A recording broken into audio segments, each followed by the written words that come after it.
உலகியல் வெல்ல முடியும். ஏன்னா எங்களுக்கு கணிதத்தில் இருந்த நுட்பங்கள் எல்லாம் தொலைந்து போய்விட்டது. ஆனால் அது எங்களுக்கு சொத்து. எப்படி சொத்து என்று சொல்கிறேன் என்றால், ராமானுஜன் என்ற ஒரு மனிதன் போட்ட கணிதத்தை இன்று வரை கணித விஞ்ஞானிகளாலே புரிந்து கொள்ள முடியவில்லை. பரம்பரையாக நமக்குள்ளே இருந்தால்தான் அப்படி வரும். தமிழ் தொடர்பில்லாத பல பாடங்களை தமிழ் சிலபஸுக்குள்ளே போட்டு வைத்திருக்கிறார்கள். ஆனால் தமிழோடு தொடர்புள்ளதாகிய தத்துவ பகுதி இன்றைக்கு தமிழ் துறையிலே இல்லை. காட்சி பிரமாணம் அவருக்கு இருக்கிறது. அவரே பார்த்தார், அவர் கண்ணாலே பார்த்தார். காட்சி பிரமாணம் எப்படி அந்த தீர்ப்பு பிழைத்தது என்று கேட்டால், அவர் அனுமான பிரமாணத்தை தவற விட்டு விட்டார். ஆகமம் என்பது நூலுக்கு பொதுவான பெயர், நூலை குறிக்கிற பெயர் பொதுவாக ஆகமம். அதை விட உயர்ந்தது என்னவென்றால், உயர்ந்தோர் சொல்ல ஒரு உண்மையை ஏற்றுக்கொள்வது. இப்போ டாக்டர் ஒரு மருந்தை தர்றார், அது வாங்கி வாயில போடுறோம். எவனாவது கேட்கிறோமா இது என்ன செய்யும் கேட்கிறோமா? இல்லையே. அவர் அந்த துறையிலே கெட்டிக்காரன், அவர் தருகிறார். இனி நான் இந்த மருந்தை பெட்டியெல்லாம் அறிந்து புத்தகம் எல்லாம் படித்து சரிதான் என்று பார்த்து மருந்து சாப்பிட்றது என்றால் அதுக்குள்ள வருத்தம் என்ன சாப்பிட்றோம். சில விஷயத்தை நம்பித்தான் ஆக வேண்டும். இதில் நான் மோதிரம் இல்லை என்று சொன்னேனே, இப்போ இல்லை என்று நான் சொன்னது இன்மையை சொல்லவில்லை, மோதிரம் என்று ஒன்று இருக்கிறது என்ற உண்மையை சொல்லிவிட்டது. அதனால் தான் ஆரம்ப காலத்திலே பல பேர் கடவுள் இல்லை கடவுள் இல்லை கடவுள் இல்லை என்றார்கள். நல்ல சமயவாதிகள் சிரிச்சு கொண்டு பேசாமல் இருந்தான். பிரமாணம் என்றால் என்ன என்று ஒரு கேள்வி. கம்பெனியில் பிரமாணங்கள் என்று சொல்லுகிறோம். நாம் எதையும் ஒருவரிடமிருந்து ஒன்றை பெற்றுக்கொள்ள வேண்டுமானால் அல்லது ஒன்றை வாங்க வேண்டுமானால் அளவு தெரிந்து வாங்க வேண்டும். அது கட்டாயம். அப்படி ஏதாவது ஒன்றினுடைய அளவு தெரிய வேண்டுமானால் அதை அளப்பதற்கான ஒரு கருவி தேவை. முன்பெல்லாம் நாங்கள் வாய்ப்பாடு பாடமாக்குற வாய்ப்பாடு மட்டையிலே இந்த வாய்ப்பாட்டோடு சேர்ந்து நீட்டல் அளவை, முகத்தல் அளவை என்று அந்த வாய்ப்பாடும் இருக்கும். 4 சுண்டு ஒரு கொத்து, இத்தனை கொத்து ஒரு புசல், இப்படி ஏதோ போட்டிருப்பார்கள். எதையும் ஒன்றை வாங்க வேண்டுமானால் அதை அளப்பதற்கான ஒரு அளவு கருவி தேவை. பிரமாணங்கள் என்பதற்கு அளவை என்றும் நம்முடைய தமிழிலே பெயர் உண்டு. அளக்க வேண்டும். கடையில் போய் ஒரு சாமான் வாங்க போகிறேன். நான் எவ்வளவு வாங்கினேன் என்று எனக்கும் தெரிய வேண்டும், எனக்கு எவ்வளவு தந்தான் என்று அவனுக்கும் தெரிய வேண்டும். அப்பதான் அந்த பொருள் வாங்கப்பட முடியும். அந்த கருவிகளுக்குத்தான் அளவை கருவிகள் என்று பெயர். இந்த அளவை கருவிகள் எல்லாவற்றையும் அளப்பதற்கு ஒவ்வொன்று வைத்திருக்கிறார்கள். நிறைய அளப்பதற்கு ஒரு அளவுகோல் இருக்கிறது, தூரம் அளப்பதற்கு ஒரு அளவுகோல் இருக்கிறது. இப்போ எல்லாம் வானம் அளப்பதற்கு, ஆகாயம், எல்லாம் அளக்கிற கருவிகள் வந்துவிடும். நம் பெரியவர்கள் நினைத்தார்கள், உண்மையை அளப்பதற்கான கருவி ஒன்று வேண்டுமே. உண்மையை எப்படி அளப்பது? நான் எப்பொழுதும் ஒன்று சொல்வேன், நாம கண்டுபிடித்து அளப்பதில்லை. மனிதன் ரொம்ப கெட்டிக்காரன். இயல்பிலே அவன் அதை அளந்து கொண்டுதான் இருக்கிறான். இப்போ நான் சொல்ல போகிறேனே அளவையியல், இதெல்லாம் உங்களிடம் இருக்கிற ஒன்றுதான். ஆனால் அது இருப்பது தெரியாமல் நீங்கள் பயன்படுத்தி கொண்டிருப்பீர்கள். அதுதான் வித்தியாசம். இது என்னிடம் இருக்கிறது என்று தெரிந்தால், இவ்வளவு பெரிய விஷயத்தையா நான் இவ்வளவு வைத்திருந்தேன் என்று எங்களுக்குள்ளே ஒரு பிரமிப்பு உருவாகும். அப்போ இந்த அளவை, ஒரு உண்மையை அளப்பதற்கான அளவை என்ன என்று நம் பெரியவர்கள் ஆராய்ந்து அதற்கு சில வகுப்புகள் செய்தார்கள், பிரிவுகள் செய்தார்கள். எப்படி ஒரு உண்மையை அளக்கலாம்? அடிப்படையிலே 3 அளவைகளை கொண்டு வந்தார்கள். ஒரு உண்மையை அளப்பதற்கு 3 அளவை. இன்றைக்கெல்லாம் பட்டிமன்றங்கள் பேசுகிற பொழுது நாங்கள் எங்கள் இஷ்டத்துக்கு பேசுகிறோம். நான் ஒன்று சொல்வேன், அவர் ஒன்று சொல்வார், அவர் இன்னொன்று சொல்வார். இதிலே தராசு இல்லை. நான் ஒரு முறை சென்னை கம்பன் கழகத்திலே இந்த அளவை பற்றி பட்டிமன்றத்தினுடைய தொடக்க உரையிலே சொன்னேன். அப்போ சிலம்பொலி செல்லப்பன் ஐயா அவர்கள் என்னிடம் கேட்டார், இப்படி ஒரு பட்டிமன்றத்தை நடத்திடுவியா என்று கேட்டார். ஏனென்றால் அவருக்கு அது விருப்பமாக இருந்தது. அளவை இப்போ நாங்கள் இன்றைக்கு ஒரு பட்டிமன்றத்திலே ஒரு விவாதம் நடத்துகிறோம் என்றால் எல்லாம் ஆளுக்கால் ஒரு ஏதோ பேச்சு பேசி ஒருத்தர் கண்டிப்பதோடு அது முடியக்கூடாது. நான் எடுத்த விஷயம் சரி என்பதை அளந்து காட்ட தெரிய வேண்டும். அளவை தெரியாதவன் அப்படி பேச முடியாது. இவர்கள் 2 பேர் கருத்தை விட நான் சொல்ல வந்த கருத்து தான் சரி, இதோ இந்த அளவையினாலே நான் நிரூபிக்கிறேன் என்று சொல்ல தெரிய வேண்டும்.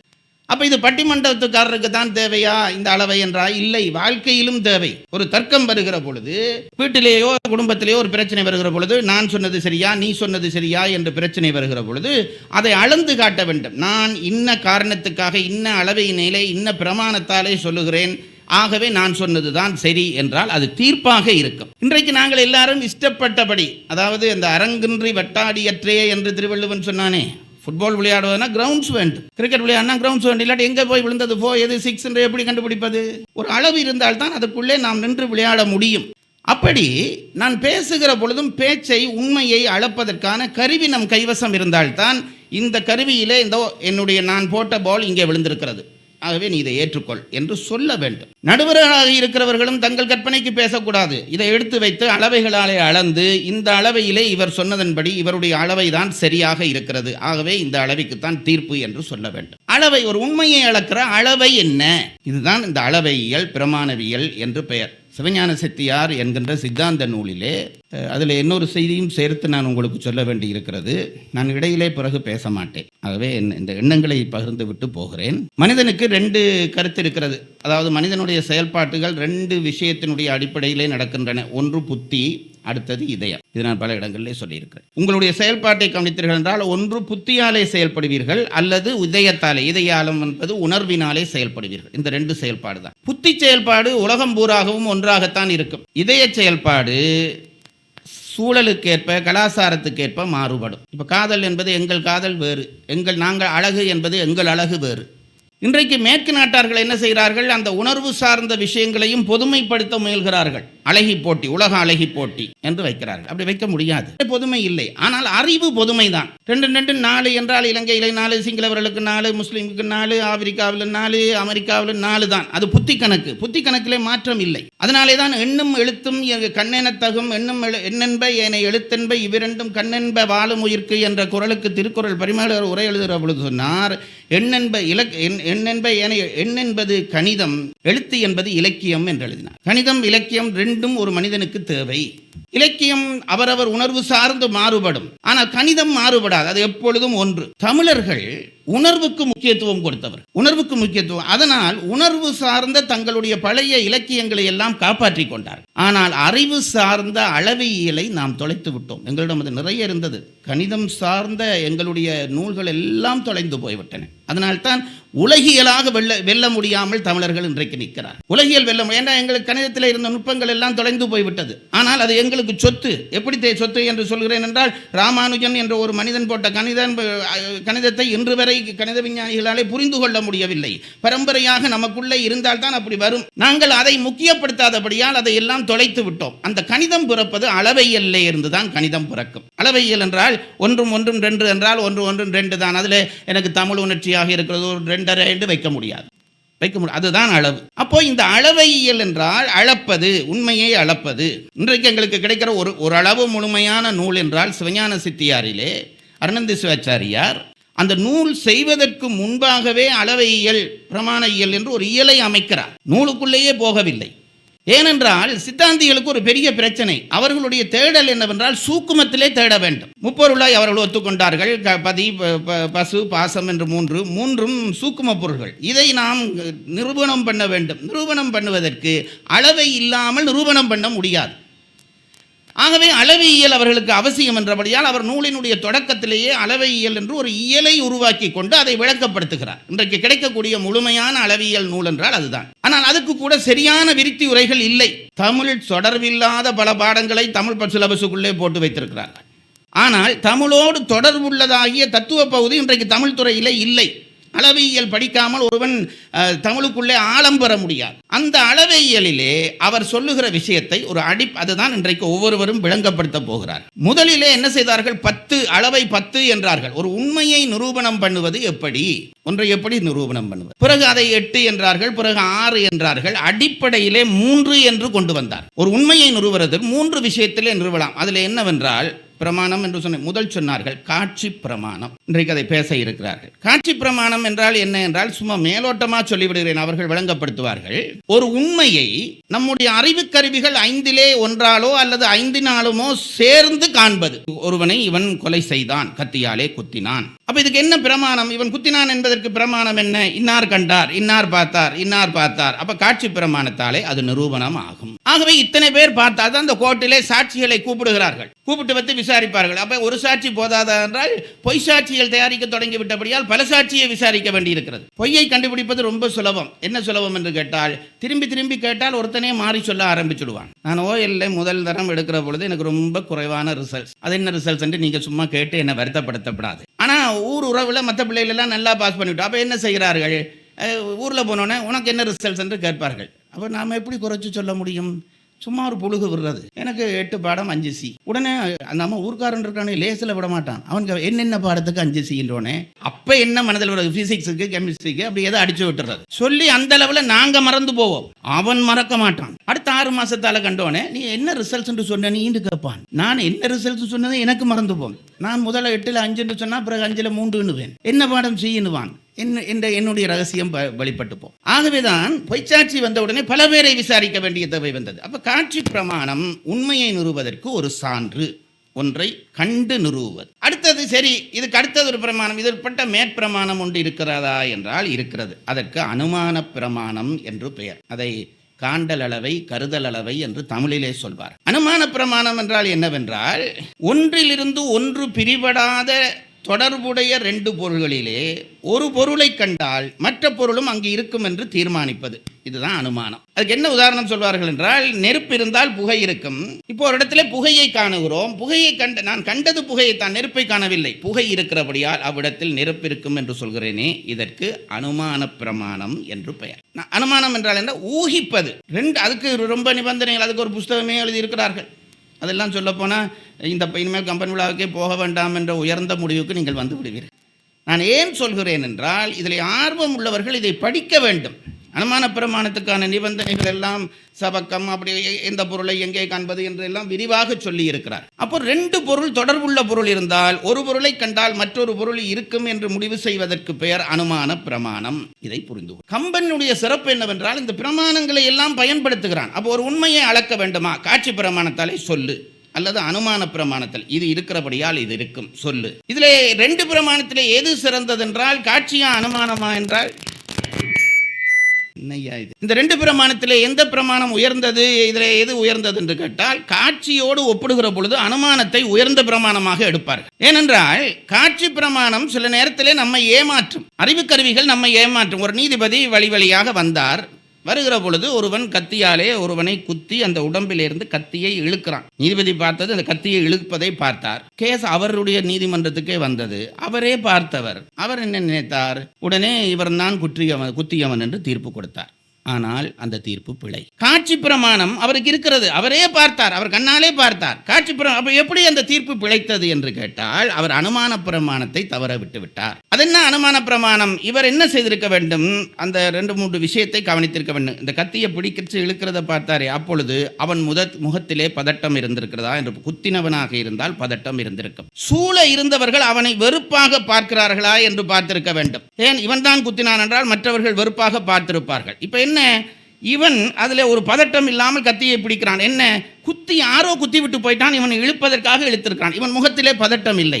சுற்றி இருந்தவர்கள் அவனை மதிப்பாக பார்க்கிறார்கள். இப்போ என்ன பண்ண வேணும்? இதெல்லாம் கவனிச்சிருந்தால் இவன் குத்தவில்லை என்ற தீர்மானத்துக்கு வரலாம். என்ன பிரமாணம்? அனுமான பிரமாணம். சில வேளைகளிலே காட்சி பிரமாணத்தை விட அனுமான பிரமாணம் உயர்ந்தது என்று முடிவு பண்ணினார். என்ன ஒன்றை சொல்லிவிட்டு முடிக்கிறேன். அடுத்தது ஆகம பிரமாணம் என்ற 3வது பிரமாணம். ஆகமம் என்பது நூலுக்கு பொதுவான பெயர், நூலை குறிக்கிற பெயர், பொதுவாக ஆகமம். அதை விட உயர்ந்தது என்னவென்றால், உயர்ந்தோர் சொல்ல ஒரு உண்மையை ஏற்றுக்கொள்வது. ஒரு உண்மையை அங்கீகரிப்பதற்கு காண்பது ஒரு வழி, ஊகிப்பது ஒரு வழி, உயர்ந்தோர் சொல்ல ஏற்பது ஒரு வழி. அதனாலதான் சில பெரியவர்களை கூப்பிட்டு கேட்பார்கள். ஒரு பிரச்சனை வந்தால் இன்னாரை கேட்டால் அவன் சொன்னால் அது சரியாக இருக்கும். இன்றைக்கு ஆகம பிரமாணத்துக்கு மதிப்பில்லை. ஏனென்றால் உயர்ந்தோர் இல்லாத சமுதாயத்துக்குள் போய்கொண்டே இருக்கிறோம். ஒரு சத்தியத்தை தன் வார்த்தையிலே என்று சொன்னால் அது சத்தியமாக இருக்க வேண்டும் என்று வாழ்ந்த தமிழர்கள் வாழ்ந்த காலம். ஆகவே அவன் சொல்லிவிட்டால் நீ கண்ணால கண்டாயா, அனுமானிச்ச எல்லாம் தூக்கி போடு, அவன் சொல்லுகிறான், அதை ஒத்துக்கொள்.